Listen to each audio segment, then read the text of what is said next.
This is the iPhone 12 mini and the iPhone 12 Pro Max.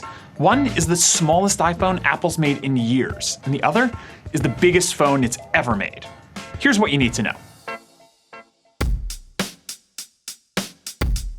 Now, let's start with the iPhone 12 mini. Now, if you've seen the iPhone 12 already, it's basically that, but smaller. Same processor, same cameras, same design, same everything. But instead of the iPhone 12's 6.1-inch display, the 12 mini has a 5.4-inch screen. And don't let those numbers fool you. While that screen may sound bigger than, say, the 2020 iPhone SE or the iPhone 8, Apple's actually made a much smaller phone because it's shifted to that no-bezel design that it introduced with the iPhone 10. The result is something that's really small by the standards of a 2020 flagship. The Mini is also Apple's cheapest 2020 iPhone. It starts at $729. Now, compare that to last year, where the default cheap iPhone, the iPhone 11, cost $699. But that was with a 6.1-inch screen. If you wanted Apple's smaller phone, which again was still a 5.8-inch screen, you had to shell out $1,000 for an iPhone 11 Pro. So what's it like to actually, hold and use an iPhone 12 mini? Well, it's nice. It's a small iPhone. It still fits really nicely into your hand. The hardware is great. The screen looks great. It's just smaller. It's honestly a bit weird to hold at first. If you're watching this video on an iPhone right now, there's a good chance that it's much bigger than the iPhone 12 mini. But despite the smaller size, all the software still looks normal because, again, Apple hasn't actually put a smaller screen on here. It's a bigger screen compared to those older sizes. It's just a smaller body. There are some things that do take some adjustment, especially if you're coming from a bigger iPhone. Things like typing on a screen that's this small, at least comparatively, definitely is going to take some getting used to. But on the flip side, there's some things that are really nice, like swiping down from the top of the screen to get to Control Center your notifications, which you can actually do with one hand without having to stretch your thumb all the way across the screen. It's delightful, and it's honestly hard to go back to doing that even on a full-sized iPhone 12. For the first time since the iPhone 6, Apple has made what you can arguably call a one-handed iPhone again that almost anyone should be able to comfortably use without having to, juggle it between two hands. Now, there are some concerns. The smaller screen and smaller size means that Apple has, by necessity, put in a smaller battery. And with 5G and the OLED panel and everything else, there's definitely going to be some concerns here that you could see lower battery life. Now, we'll have a lot more on that in our full review. Make sure you subscribe and you'll see that as soon as we have it up. Now, on literally the other end of the spectrum is the iPhone 12 Pro Max, which with a 6.7-inch screen is the biggest iPhone that Apple has ever made.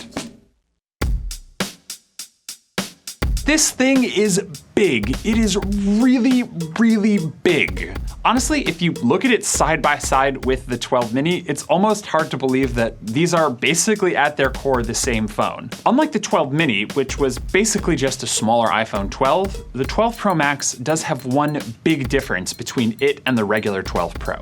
Apple's taking advantage of the bigger size to introduce a brand new camera system with a much bigger main sensor and a new telephoto lens. Now, given how good the iPhone 12 and 12 Pro's camera is, that's really exciting. Unfortunately, we don't have time to get into any of that now, so again, make sure to subscribe and we'll get into all the details on that in our full review.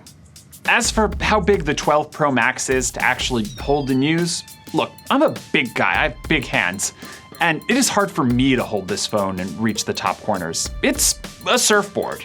It can be a little deceptive if you see it on its own because proportionally it just looks like an iPhone. But if you see it next to, say, a smaller iPhone, you can immediately see just how big the 12 Pro Max is.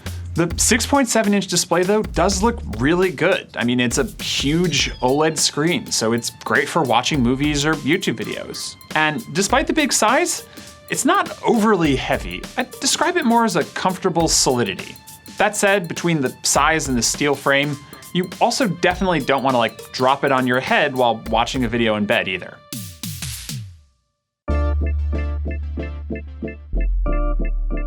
The The other thing is that Apple's just still not doing much to take advantage of the big size. Unlike most supersized Android phones, there's still no way to run apps side by side on iOS. iOS 14 has a new picture-in-picture option, but it still feels like Apple's just scratching the surface here. Right now, though, it's basically just a regular iPhone that's just been scaled up to giant proportions. Apple's new design language for the entire iPhone 12 lineup does help the iPhone 12 Pro Max slim down a little too. The squared-off designs help it fit much more comfortably in your hands, and the very grippy and fingerprinty stainless steel makes it easy to at least hold. Look, the iPhone 12 Pro Max is a really big iPhone, and at $100 more than the regular one, if you like big iPhones, especially with the new camera system, assuming that pans out, then there's probably a lot to like here. With this year's iPhones, it's starting to feel that Apple has settled that the iPhone 12 is its new default for iPhones, which means that phones like the 12 Pro Max, the 12 mini are outliers for people who want a smaller or bigger device. But that means that this year there's more choice than ever before, and more choice is always a good thing. Thanks so much for watching. We'll have full reviews for both the iPhone 12 Pro Max, the iPhone 12 mini very soon. What do you want to know about the iPhone 12s? Let us know in the comments.